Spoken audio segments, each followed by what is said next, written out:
Hello, everybody. Thank you for tuning in to the Liberty Report. With me today is Daniel McAdams, and good to see you. Good morning, Dr. Paul. Well, good. The big news on Friday after the markets closed had to do with Turkey. There was a coup going on, and a lot of big news and a lot of uncertainty on knowing what would happen. But it looks like we're late. It looks like the coup is over. We can't even talk about it. At least there's the claim that it's settled down. It was a failed coup under, most people understand. But what a lot of people don't understand, and I think we don't have all the answers either, is was it just a failed coup, or was it a deliberately failed coup and done by Erdogan, or what? And I think it's significant, mainly because we talk about this region all the time. It has to do with Syria, it has to do with the Russians, the United States policy, it has to do with the Kurds, and all of a sudden, there's a coup to get rid of Erdogan, and that doesn't look like it's going to happen this week. It looks like things are settled down, but the ramifications from this, I think, are going to be with us. They have been with us for a while now.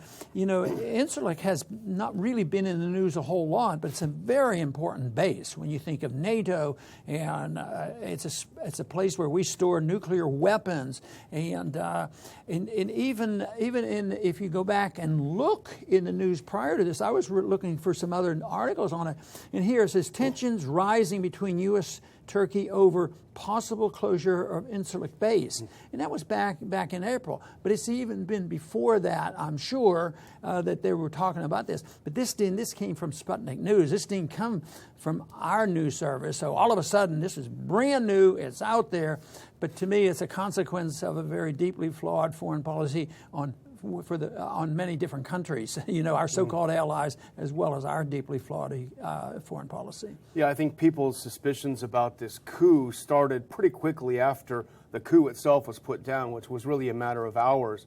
And it was dramatic to watch it unfold almost simultaneously here on Twitter and places, because all of a sudden you saw these conscripts taking over the bridge over the Bosphorus, these iconic places in Turkey, to take them over and stop traffic, and then all of a sudden they unfolded this coup, which was very quickly put down. And there are so many different suspicions. As you point out, is it possible that this was something that Erdogan set up himself to consolidate power? He had already kind of declawed parliament and increased executive power since he's become president. Or is it something in Phil Giraldi, who we know very well? He had a great piece out today in the American Conservative, and one of the options, he was in the CIA in Turkey, so he has a lot of knowledge and understanding. He suggested that the other possibility is that these people were plotting the coup. They went to a general and tried to get him on board. That general actually had loyalty to the president and gave him a tip-off, and Erdogan let it go through because he knew what would happen. It was because Erdogan himself said, this is a godsend. Now we can purge the government. Yeah, and one of his arguments, one argument against him is that people were complaining that he wanted a strong executive branch of the government, didn't want to give any powers to the legislative branch. I said, well, that isn't totally strange in this country either. Because I obviously resent the amount of power in our imperial presidency, and it keeps getting bigger and bigger. But then there was the individual Gulen, who's a Turk. He's been living in this country since 1999. He has a green card. He lives in the Pocono Mountains. I've been there. It's a nice place. And he's been there all this time. And if you just look at his resume superficially, it looks like he's a reasonable person. He's not out, shouting that we have to bring down the West or anything. It doesn't sound like he'd be a cheerleader for radical Islam. But the big question comes up is, who does he represent? It's hard for me to get out of this mental status of saying that when you have this, it reminds me of Chalabi. Yeah. There's always one key guy that wants to get back into power and influence, and he could be cozy with the CIA. But I never came across anything that I could say, well, boy, yes, we got the goods on him. He really was the instigator of this, and that he's a CIA person. One thing question I have about the CIA is, if this was a CIA operation, and they're usually involved, they didn't do a very good job. But what if they weren't involved? And there was no knowledge. We were spending a lot of money on intelligence gathering, and we didn't even know it was going to happen. I mean, they're not saying, "Oh yeah, we knew about this." So it's. But I just am very suspicious on any event like this and where we stand. Just look. We do know that our special forces and the CIA have been involved in so many, and just most recently in Ukraine. I mean, it's pretty well known that our people were much involved in the coup in Ukraine. Yeah, and with Gulen, as you point out, similar to Chalabi, he's widely reputed to have CIA connections. But for Erdogan's purposes, they used to be allies, a number of years ago. But for his purposes, it's very important to have this external enemy that you can focus all hatred on. Similar to U.S. foreign policy, it's all about Assad or Saddam or Gaddafi. So he needs to have this. So after this coup, regardless of the circumstances around it, having Gulen there to blame is proving very convenient. However, there's always the danger of overplaying one's hand. And it was, I believe, the Prime Minister of Turkey that said over the weekend, anyone who harbors Gulen is at war with Turkey. And that's a pretty bold statement. It's sort of your move, Obama. What do you make of that? Now, this whole episode is not removed from many of our discussions when we talk about our involvement in the region, our alliance with Turkey, our involvement in NATO, and then the war going on against Assad and why Turkey is on our side to get rid of Assad, but maybe not so strongly at the moment. Maybe they're starting to move more closer to Russia on this position. And then the real thing I think is important to Turkey are the Kurds.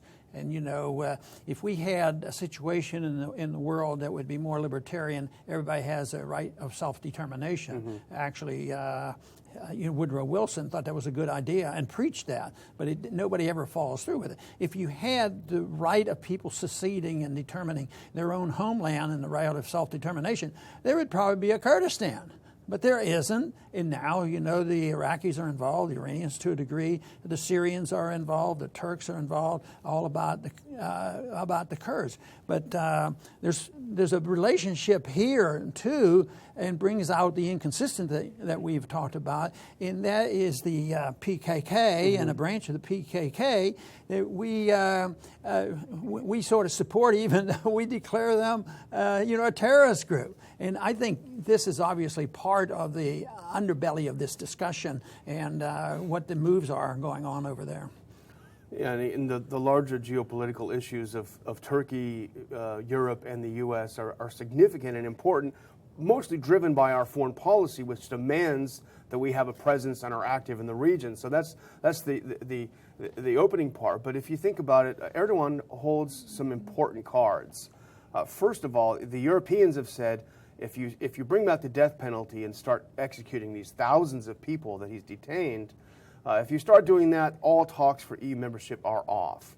But the important card that Erdogan holds at that point is 2.7 million Syrian refugees that are sitting there on his soil that he can let go at any time, which would literally explode Europe at this point.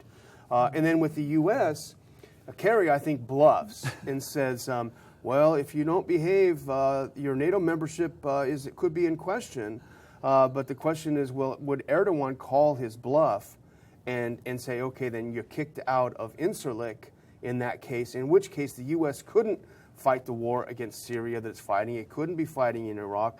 Projecting power in the region would be severely curtailed in that case. So there's a lot of very interesting things in flux. And I think the big test is them testing each other how far they will go. And they say that the cause of war, sometimes there's the misjudgment on both parts on who's going to go so far, assuming, they'll stop if we do A, B, C, and yet they continue to do that. This idea of threatening them to kick them out of NATO, that's what it is. But I'll tell you what, if Erdogan actually goes ahead and did really close that base down, or does it subsequently because we don't return Gulen to his he might have to be a strong guy, and we're going to stand up to the United States. Then if the base gets closed down, the United States is not going to put up with that. You know, they're going to, I mean, what they do, how they do it is maybe up for grabs, but we wouldn't allow that to happen. I mean, we need that base to fight our Mideastern wars. We're dependent on it now. Besides, it's our nukes there. And besides, we've just invested, they're getting ready to invest $1 trillion in refurbishing all these nukes. You know, it's good business. So, and I was actually pretty shocked on how many they hold over there. You know, they call them tactical, so I guess you kill less people with tactical ones than with the big ones. But they have, the estimate is between 50 and 90, and nobody estimates below 50. And we're not going to walk away from that. So I think sometimes each side of these conflicts push a little bit too far, thinking the other one will back down. Sometimes there's the unintended consequences, and sometimes somebody might come along with a real coup or some other with another false flag or something like that, and it gets out of hand. So plans frequently go awry, and they don't go the way that they expect them to go. Yes.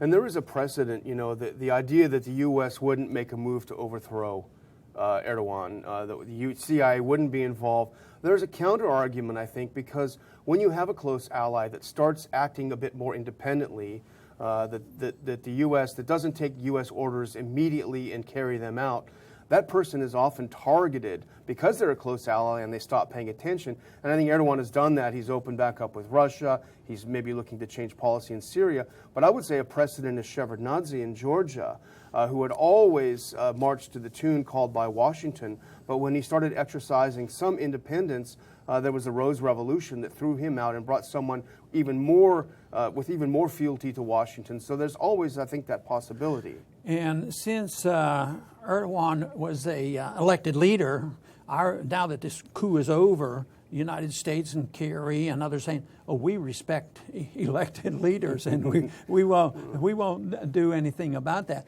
But my suspicion is that if you looked at the two sides, mainly because of a major speech given by a neocon about how this was their last hope to get rid of this guy and save Turkey. So he was super gun-ho of taking the side of the military, because the military people were the good guys if it were, you know, had been a real coup, and Erdogan is the bad guy, so they had to get rid of him. And so I think, but I happen to think our official position is that way. No matter what Kerry says, no matter what the Democrats say, no matter what the Republicans say, I think they say things just because, you know, it's the PC thing to say. Okay, yeah, oh yeah, we respect elected leaders.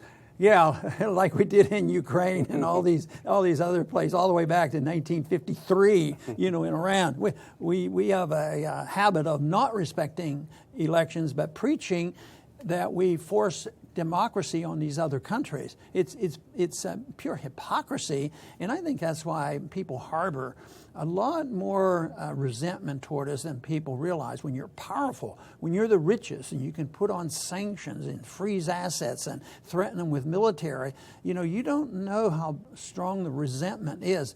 But my suspicion is there's a lot of resentment out there because we're always involved. I think we will, even if we're slow to be involved here, as this continues, I think we'll be very much involved. We're so much involved already. We've pushed the Turks into allowing us to use that base. And the Turks actually stood up to it. It was a different president and prime minister at the time, but they stood up to us in the Iraq War. You know, this Iraq War, second war.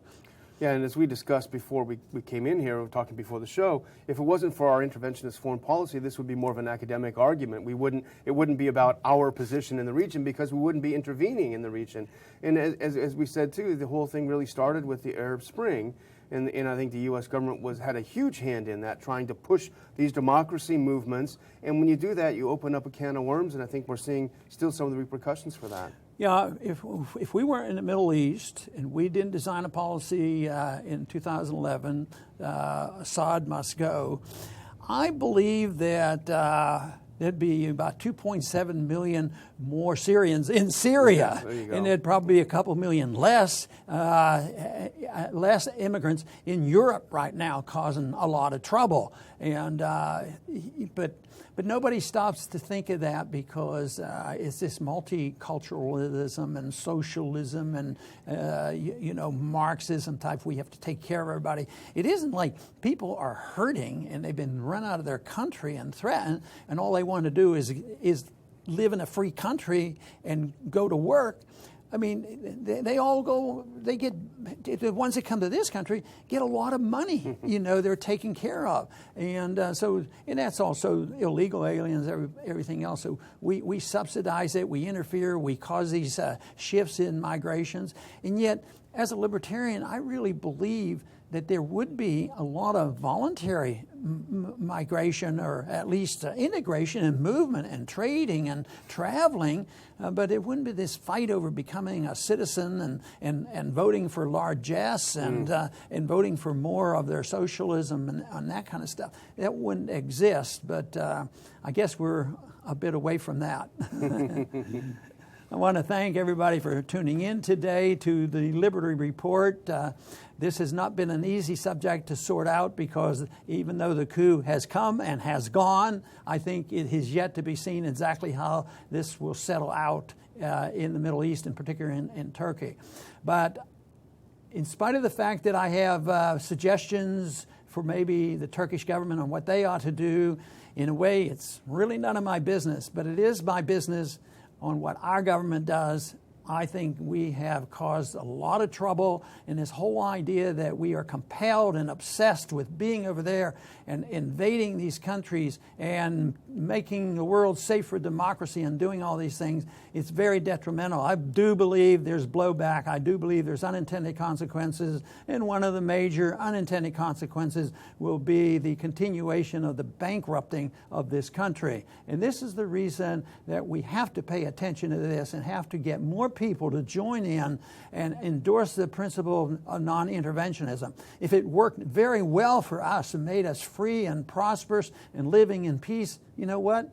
Maybe some other countries would look at it and say, hey, that sounds like a good idea.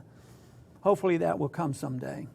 I want to thank everybody for tuning in today to the Liberty Report. Please come back soon.